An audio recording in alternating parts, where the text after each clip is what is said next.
does Iggy Azalea find a boyfriend? He tapped you on your padded shoulders and said, "Hey, lady, are you a witch or are you someone I could date?"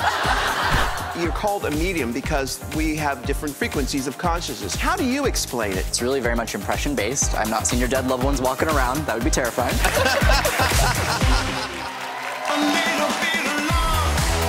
Welcome, RuPaul.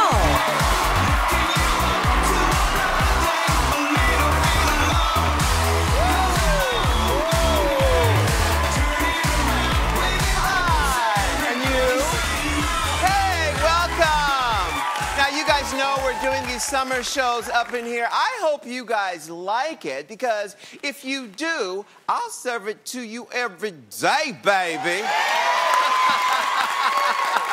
Wow, this audience is smoking hot. You know, I see all y'all when you walk the runway. I see every single one of you. And are y'all ready for my slay of the day? Okay, for the first time ever, we have a tie. Look at these two right here. Oh, yes. You two, come on up here. Come on over here. I love it. Watch your step there. Hi, baby. Yeah, come on. Hi, gorgeous. Look at you. Hi, baby. Let me give you some love. Come on over here. Hi, gorgeous. You're fabulous. What's your name? Where are you from? My name is Tiffany. I'm from Houston. Houston, H-Town. Hey. You know, they see us here in Houston. Fox 26? Yes. Fox 26? That's who they see us. And where are you from? What's your name? Hello, Mother. My name's Jordan, a.k.a. Mirage, and I am from here now. You kids are just fabulous. Do you know each other? No. Look at me acting like all colored people know each other.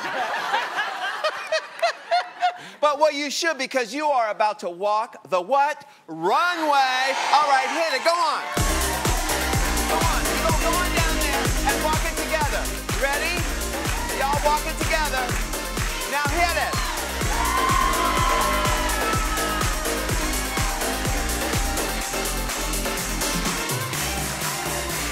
Oh, my goodness. Yay!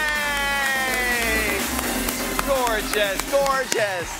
Hi, Michelle. Hi, Roz. Hi, honey. How y'all doing? Good. We got a lively show today. This is fun. You both look gorgeous. So do you. Fabulous. Those shoes, Michelle, what are those? Thank you. These are House of CB. House of CB, not House of CBD. No. That's something different. Completely different. Yeah. All right, y'all ready for my next guest? Yes. First guest. Her new album, In My Defense, drops this month. Please welcome a hip chick from down under, Iggy Azalea.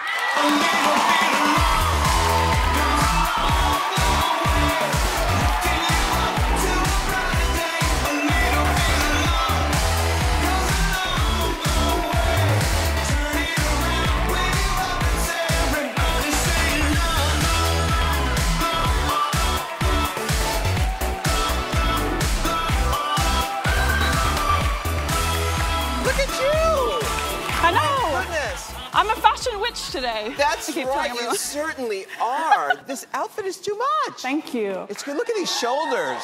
Yes. My goodness. I am so excited about this new album. You have so much Me to talk too. about. But first, I hear you had a special request from my team. I did. Backstage. I did, because you're the best at makeovers, Ru. And so I had to ask when I heard that I was coming on the show, if you could please make over somebody really special to me. Someone special to you? Yes. Who is that? She's my assistant. Her name's Louise, and she does not want a makeover, which is why she needs a makeover. Oh, really? Not because she's beautiful, but she's just one of those, like, she's the kindest, most lovely person. Yeah. And it's always those kind of people that are so selfless that never want a makeover or never want those things for themselves. And she is so lovely, and it's Louise. And well, bring Louise out here. Where is she? She needs something glam. There she is. Hi, Louise. Come on out. I'm so good out here. How you doing? How you going, Louise? I'm good. Sit down for a minute. Eggs. Are you scared, Louise? Yeah, because I like being behind the scenes, you know, like. But I can see you're absolutely gorgeous. She's beautiful. Aw, thank you. I saw her once glammed at a wedding. Really? Yes, and I was like, wow, oh my gosh, she looks She looks beautiful. You look beautiful every day, but I never see her dressed up because she's always worried about me getting dressed up. And I just want her to be dressed up today, guess too. what? You're going to get dressed up, Louise. Are you excited? Please. I'm gonna kill you. I love you. I'm gonna do it. Okay, great. Give her a big hug. Go on backstage. They're going to work you out. I cannot wait. It's going to be good. Go on back, young Yeah, I'm going in. All right. You going to go this way? Yes. Was she? She's gonna like. Was she carrying her purse? Yes. She was carrying her purse with her. Oh my God, so much is going on with you. I felt so guilty this morning when she came into my room because I was like, little do you know this is what you chose to wear on TV, girl. Yes. You did not even know. If somebody had did me dirty like that with what I wear, like slumming around in my house every day, I would look at like a totally different person. Are you kidding? You mean you Felt don't dress? a little guilty. You don't dress like this all the time? I mean, on the weekends. Yeah.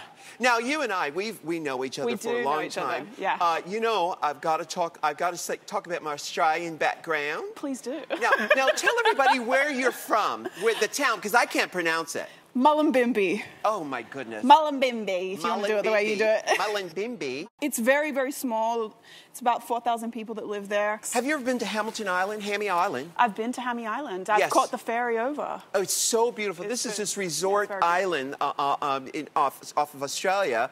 And George and I went there one year, and they have these little gorgeous huts, and there are no cars on the island. It's so beautiful. You can go sand boarding, which is like snowboarding, but with mountains of sand. Yes. It's really fun. Yes. Yeah. How did you get... The only bad thing is there's no chairlift, so you have to walk up the sand yourself with the board. That's Australia for you. That's how it is, it is. Yeah, as a teenager, is that how you got into hip-hop?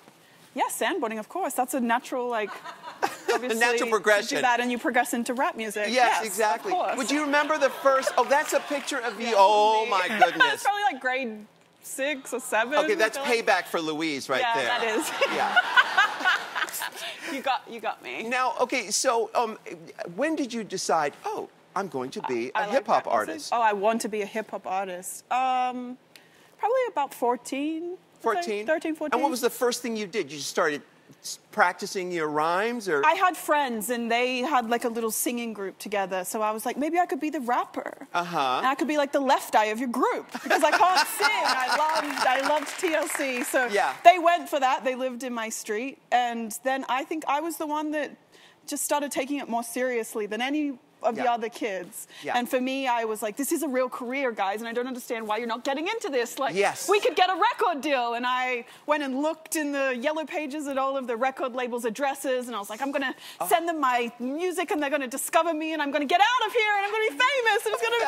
And it doesn't work that way, but it kind of worked. Actually, it worked out, but it didn't work that way. No, actually, because the universe hears what you put out into it, and that effort... You couldn't tell me any different. That's right. That's right. I haven't seen you in a while. You have this new album. You have this new album coming out very soon. A lot has happened to you since the last I talked to you. So much. You've been through it. I have. Good and bad. You've been through it. And you've been very upfront about how it has affected you emotionally and physically. Tell me about what's going on with you emotionally right now. Right now, I'm just in the best place right now. I feel just like really... How'd you get there? I think I felt... Well, I was stuck in a rut, maybe a business rut or a contractual rut, you might say, that affects, I think, a lot of other elements of your life, and you don't realize until you're out of it how much it affected your personal life too. And I think I was scared to make the decision to leave that scenario because I didn't want to seem like I had failed to everybody, and I was worried about what people would say about me leaving, or I knew that they would be talked about negatively, like, haha, she failed. Right. We knew she would. And so I stayed in that for longer than I should because I was fearful of people's negative reactions or judgment, and I think I just got so tired and unhappy with the situation that I felt like anything would be better than this thing. Yes, sick and tired of being sick and tired. Yeah, and I just did it, and I'm so glad that I ripped the Band-Aid off because since then I've just been I just feel I'm happy, I'm making the best stuff, and I'm dressing up again, and I don't know, It's almost like a breakup when you get out of that relationship that just went on too long, and you just feel yourself again, you feel alive again, you feel electric again, and you get back to doing all these things that you stopped doing and didn't even realize that you had stopped, and you suddenly find yourself getting back to them and getting back to you. How are you able to block out sort of the negative voices that we all have? I call it my inner saboteur. Yes. How are you able to block that out? Do you see a therapist, or is there... I went and did like a, I don't know what you'd call it, like a intensive workshop on workshop yourself. Yes.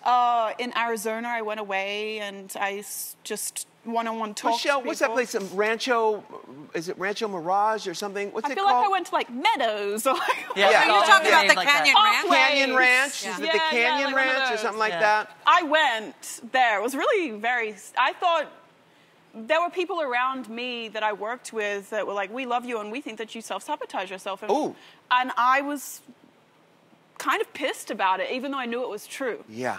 I knew that it was true.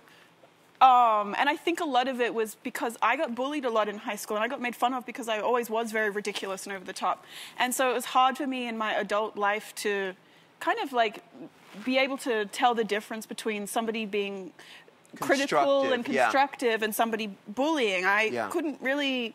I had the same response to both those things, and you don't need to have...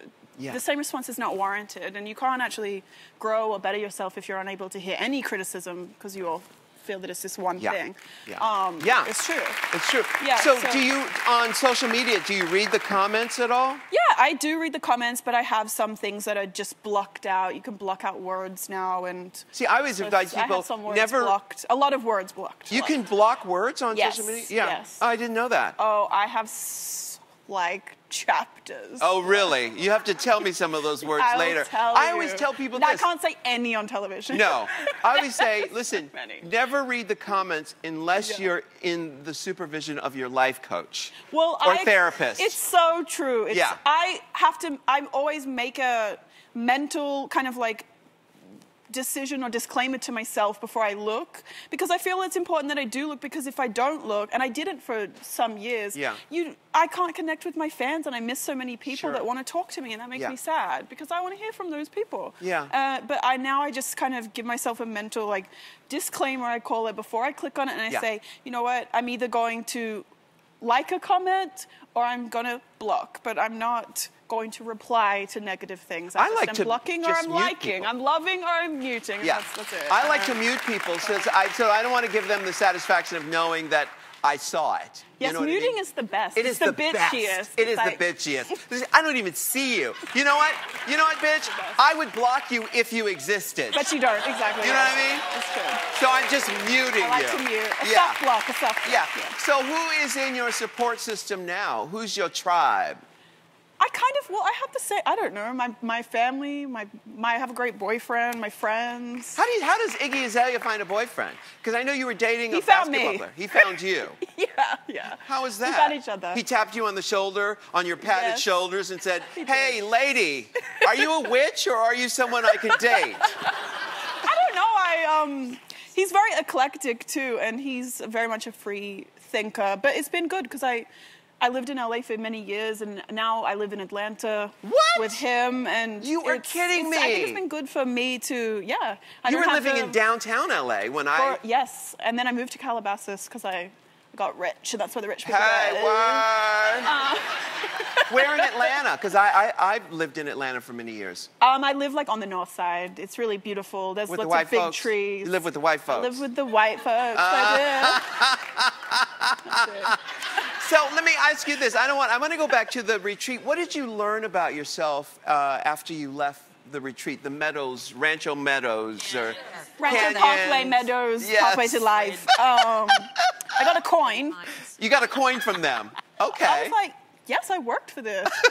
I think it's just. I think I learned a lot of the reason why I sometimes have the behaviors that I have, or. And I'm able to stop myself now. When I see that I'm doing it, and I still do it, by the way. Nobody ever just figures out what they do and they just don't do it anymore. That's a good point. I still do it sometimes, but I can catch myself now before I go too far. That's the key. And I'm like, That's right. You have to have a balance. You have to be able to see yourself from outside of yourself. Hey, you guys, we're going to be right back after this with more Iggy Azalea. You wouldn't do changes. You had a little things done. You visited the dentist. The Hollywood dentist. The Hollywood dentist. I did visit the dentist. Yes. Get out here, Louise.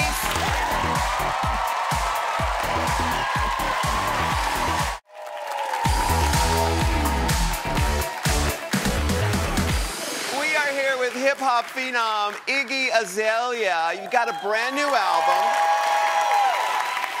Tell me about the album.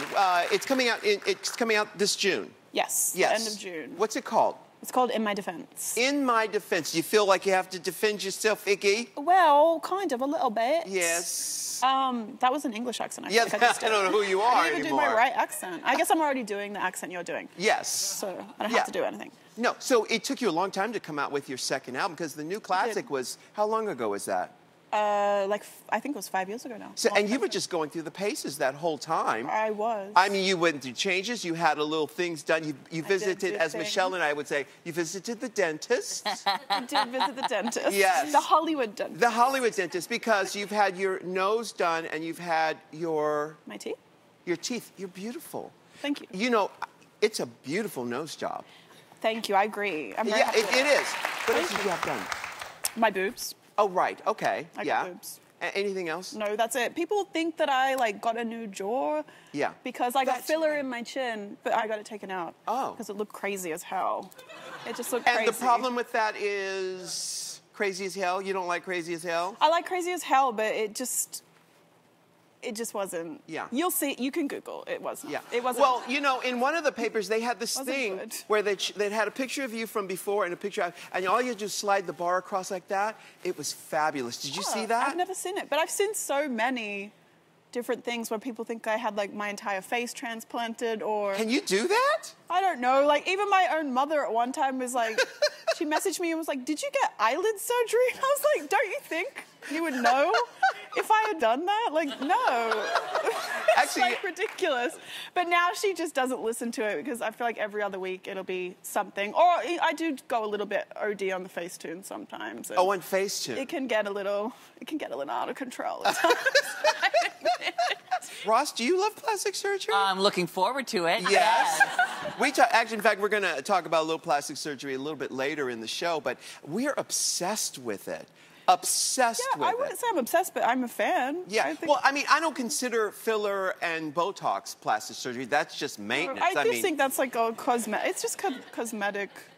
Are you vain? Would people say, your friends, would they say, oh, she is vain? No, I'm kind of the opposite, to be honest with you. Like, I don't wear makeup every day around the house or have my hair done every day or anything like that. It's kind of...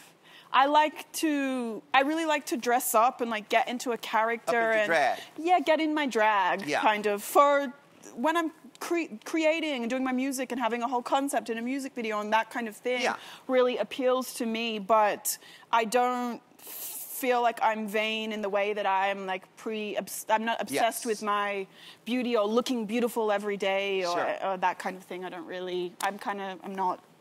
It has to be bigger than or funner than more for me to care. No, Otherwise, I kind of just. I mean, you're Australian. I mean, what I love about Australians is the sense of humor, and you've got to take the piss. You've got to take the piss, and that's what it's all about. It is. Now, we were talking about the new album.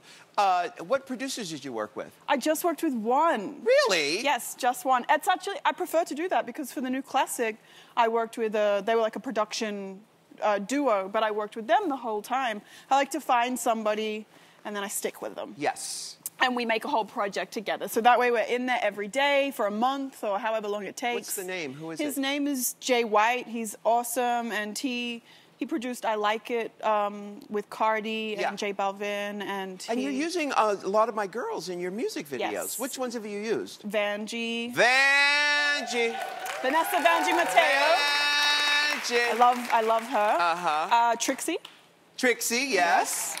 Who else have we? Mayhem, and then Shay Coulee. I love Shay. Well, listen, you know, you're close to 30, and I am. Don't remind me, it's my birthday in 2 weeks. Well, this is the thing, is that, it's gonna be my last year of 20. It's my last year of my 20. No, it's good, because what happens, and we talk about this a lot here, is that when you turn 28, Saturn returns to the place it was when you were born. Right. And in my case, it's retrograde, right? Yes, well, and it goes I'm telling into... myself it's going to get better. It does. When you hit 30, the cycle... I'm going to be 29, yeah. So I've had a year of getting it together. Child, mine was terrible. My 28 was terrible. And if you ask a lot of people, they will tell you the same thing. But what happens is once you get through that, you realize you have muscles of steel and nothing can touch you. True. Nothing can you have to dig your feet in. Yeah. And gotta get through it. And persevere. Yeah. No, I feel like I think I had many years where I felt like I need to get back to that place that I was at, and then I will be happy. And no, it's getting better. It's getting better. I don't feel like that. I'm enjoying myself. I'm happy, and every day it gets better, and there's more things coming my way, and it's good. I never think got to get back to that place. Yes. I feel happier. Forward, onward, and upward. Yeah. We're going to be right back after this with more Iggy Azalea.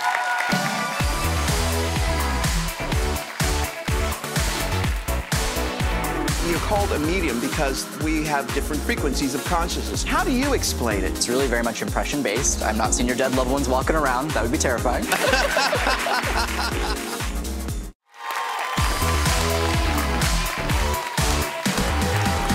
Now, he's the go-to psychic for Hollywood and beyond. Now, Iggy and I have both done readings with him, and I know it's something we'll never forget. It was fabulous. Freaky. Freaky fabulous. Freaky and fabulous. Please welcome Hollywood medium Tyler Henry.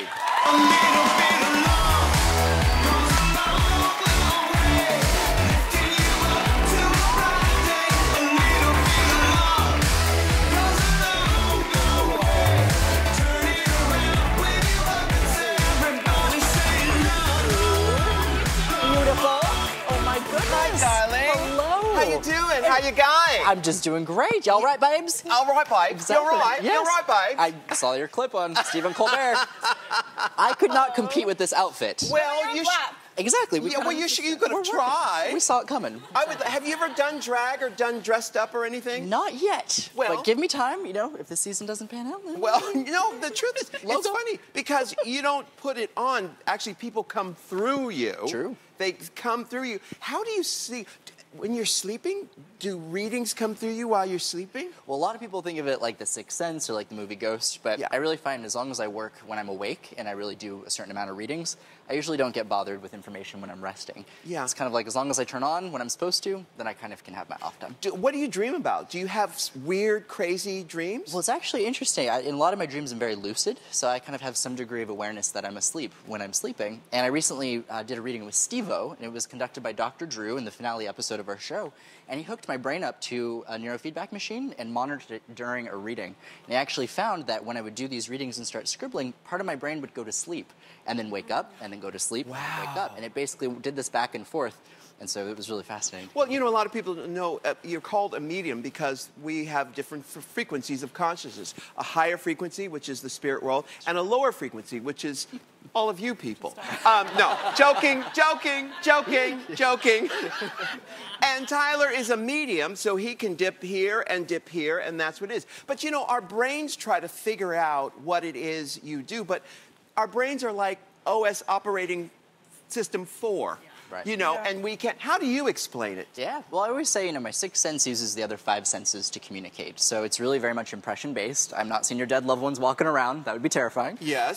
If anything, I'll get a physical sensation that'll correspond with how someone died. I might hear a noise. I might get a smell. I sometimes will even get tastes. And it's all just information that's trying to get delivered, and I have to be able to identify it and then relay that to the client. Right, because you are the channel. You communicated. How did you learn how to interpret what those senses were telling you? How did you learn to say, oh, that's that's what that your means. mother or what that means, Right. you know. Yeah. Absolutely. Well, it took a lot of time and a lot of refinement. I grew up in a very conservative household growing up, so we didn't talk about spirits or mediums or anything like that. But I actually had a premonition of my grandmother's death shortly before she passed. And that was kind of an incidental thing. But as time went on, I started just having these moments of knowingness where I would just get these feelings. I couldn't explain them. And it could be as simple as just interacting with a kid at school. And in one case, I looked over and I was like, "Do you have an uncle named Salvador?" And he was like, "Yeah, I do. He hasn't talked to the family much lately. Like, that's weird. How did you know that?" And I just would say, I just know. And Salvador was alive, so it's not Yes. just the dead. It's Exactly. just. And do we all have that ability? I believe we all have an intuition, and even if you look at the word intuition, it means inner tuition, it means inner knowledge, and I think we all have the ability to connect to that part of ourselves, but I think an inherent part of that is being able to be present, to really connect to that intuition, and so many people are so distracted by the beeps and the buzzes of their phones and their schedules and what they have to do that it can kind of disjoint us and kind of take us out of that present, which is where you have to be to really connect. What's the number one thing we could do to get present in that way? Ooh, I think, if you look at a lot of why people are not present, a lot of it tends to be focused on the past. So, anxiety, regret, fear. And then you also think about the future. And oftentimes people are also thinking, fearful and afraid and overwhelmed. So you have anxiety, depression, those types of things. I think can very much take people out of that present So moment. they're just not present. Right. Most people are not present. For sure. Hey, now you did a reading on me. Let's take a look at a little bit of my reading. Yes. The feeling that comes through is that there is an acknowledgement basically from Mom of every time we go on stage, every time we perform, every time we are all glammed up. The feeling that comes through is that there would have been this thing that would have been done kind of repeatedly, but it's like a little nod to Mom. Yeah. Does that make sense? Yes, yeah.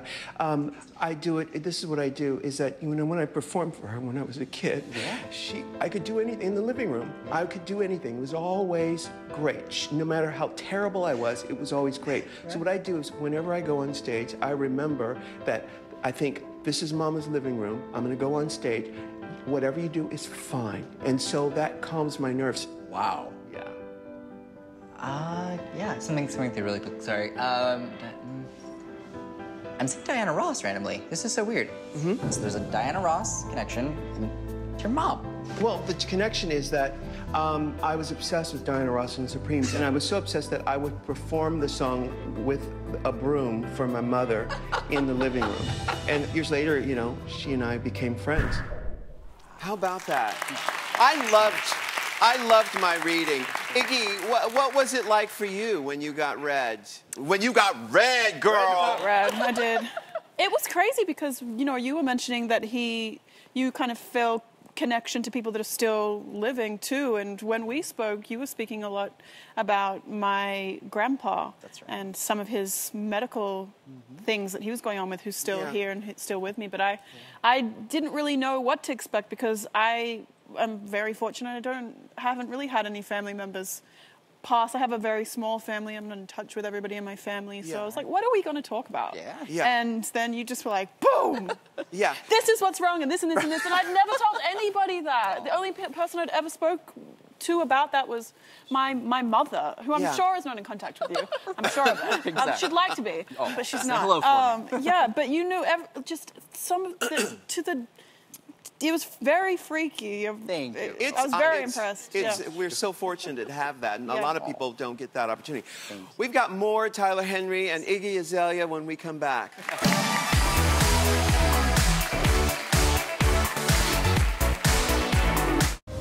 I would just be conscientious of when it comes to relationships with other performers.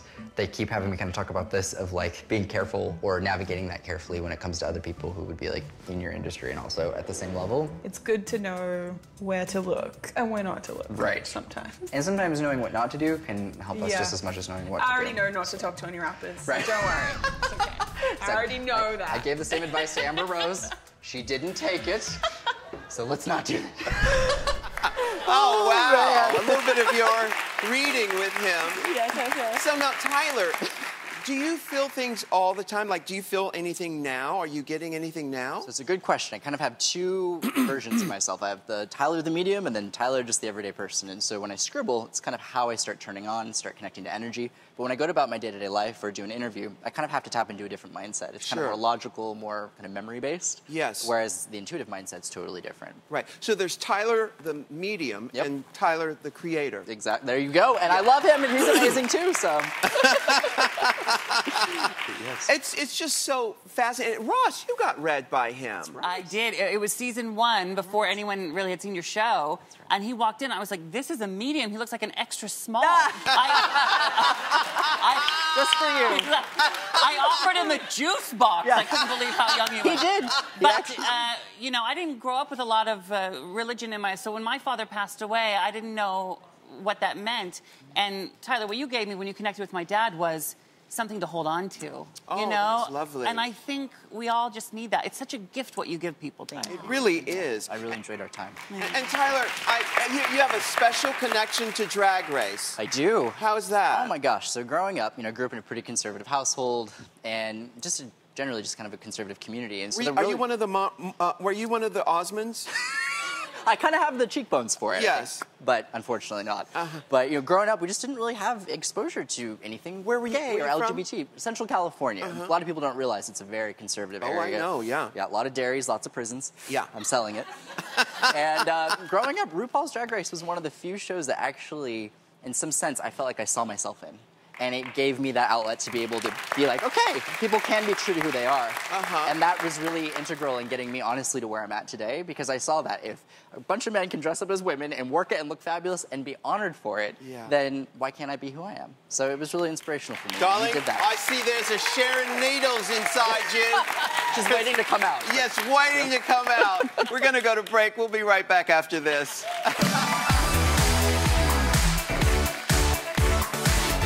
Get out here, Louise!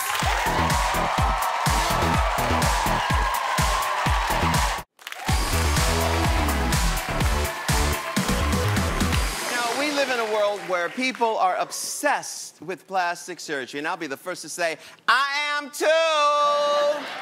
I know that also goes for my friend Michelle Visage here. We talk about it all roads lead to plastic surgery. Too much so, to the point where I'll be texting Ru pictures and going, look. Yeah. And I look in the mirror all the time. Well, you know, when I'm in drag, you know, I do have a little this here and this here. But, you know, I mean, it's superficial, but, and we have a sense of humor about it. Yes. Now, would you ever have a full facelift? Yeah, yeah. Yeah. I would, absolutely. Yeah, me too. And I've known you so long that I knew you when you didn't have breast implants. Yes, before, Because you had how many breast implant surgeries? 3. I had 3 implant surgeries. Yeah, correct. you had 2 mosquito bites right here. You got it. Because on the Seduction album cover... Yes, you can see on the inside, not even on the cover, because the cover you can't really see, Yeah. on the inside in the album, the notes, and my picture, because it was a girl group, so we each got our own thing. It was full. I could be backwards. You wouldn't know the difference. Yep. How old were you when you got your first boob implant? 21. I was 21 for my first one, 26, I think, for my second. You got a second one. Why'd you get a second one? Well, because the first one weren't big enough. And why'd you have a third one? The third one was because they still weren't big enough. Okay. And the second set was leaking after I nursed my children. Okay. And you can nurse children with breast Yeah, implants? girl, you can do anything with breast implants. Yeah. And now, fast forward all these years later, Yes. you have changed yourself one more time. For good, this time for good, yeah. I went through the journey. So you said my first breast implant surgery, I was 21 years old. And I did it for a multitude of reasons, mostly because growing up, I was the girl who you know, the boys would pick on me. Yeah. To be honest, because I had nothing. I always had this, so I knew to walk in backwards. But I didn't have this, and I felt incomplete. My dad subscribed to Playboy. I grew up looking at all these magazines and thinking, when is my turn? Well, my turn never came until I saw the doctor. Self-esteem is what I was looking for. You know, I knew that I had personality, I knew I had all these things, but this was always something that meant something to me. Yeah. And then I had my kids and my husband, and then they started leaking set number 2 after I nursed them. So I knew it. You couldn't really see it, but I could kind of tell. And I went to the last surgeon, and he said, not only were you right, they were leaking, but it was kind of starting to get bad. Yeah, I know, because you were saying that you had a suspicion that that it was somehow maybe linked to your thyroid condition. So my thyroid condition happened about 4 years after my first set of implants. And I didn't know I had something called Hashimoto's. And that went on for years with all these symptoms: irregular heartbeat, hair loss, dry skin, chronic fatigue, to the point where I couldn't even stay awake. And it was really, really debilitating. Yeah. All linked to the thyroid. And I couldn't regulate it. I couldn't get it right.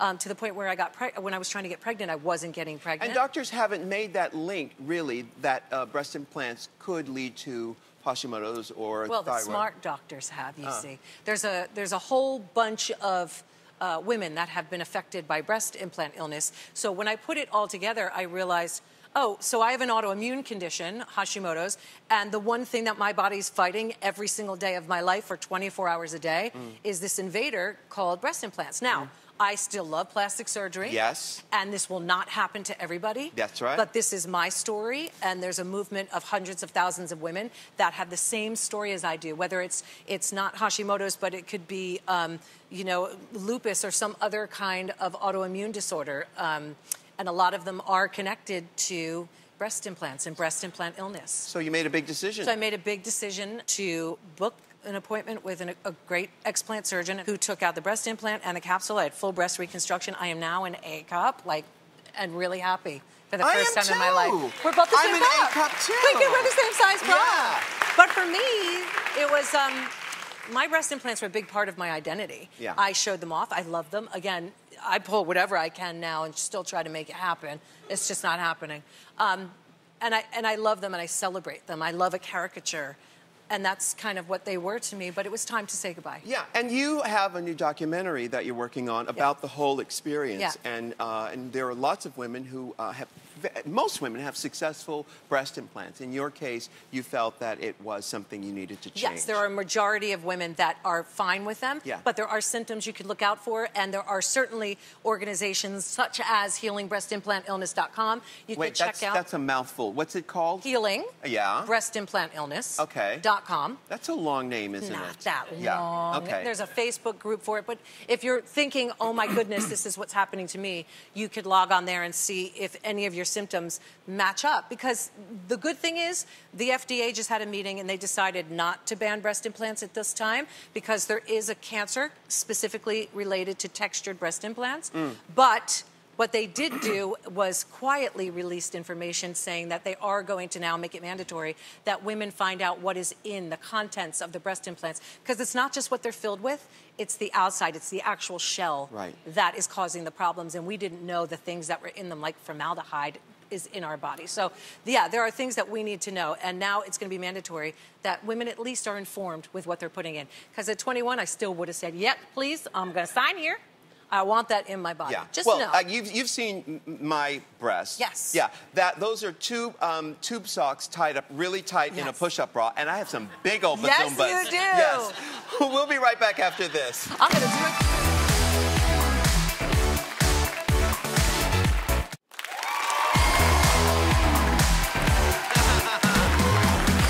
Over the last hour, Iggy's assistant Louise has been backstage getting judged by my style team, and she is ready to take on the runway. Get out here, Louise! A little bit of love goes a long, long way. Lifting you up to a bright day. A little bit of love goes a long, long way. Turn it around with you up and say, everybody say love,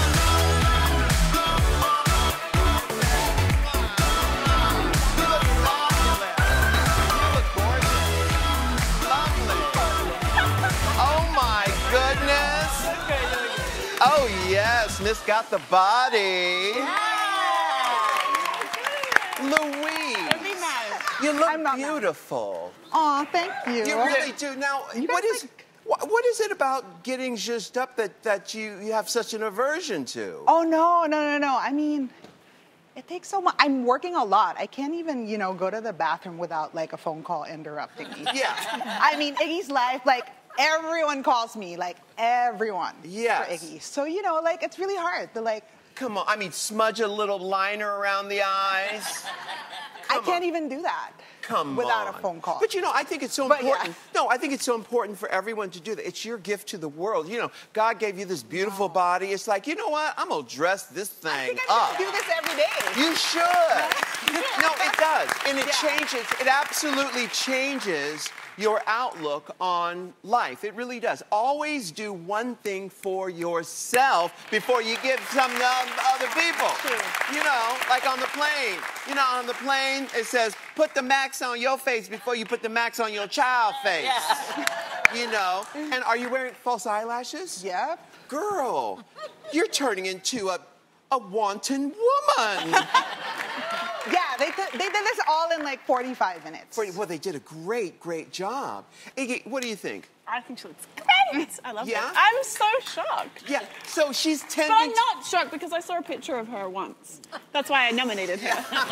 I knew what was in. I knew what was lurking. Lurking beneath. What Yeah, lies yeah. beneath. I know. So no, she's tending to your needs all the time. So, are you that needy? No, it's not me. I don't. Well, it is me. Yeah.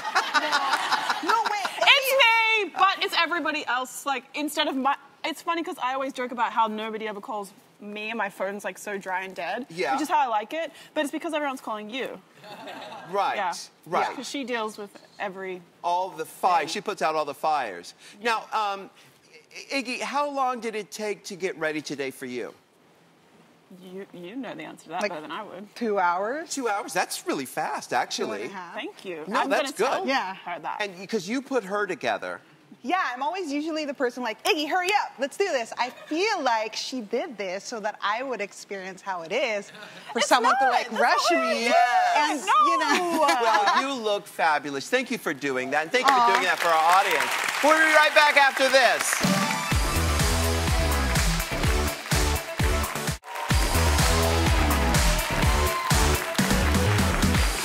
Today's home sleigh comes from Michelle, who lives near Charlotte, North Carolina, and watches us on Fox 46.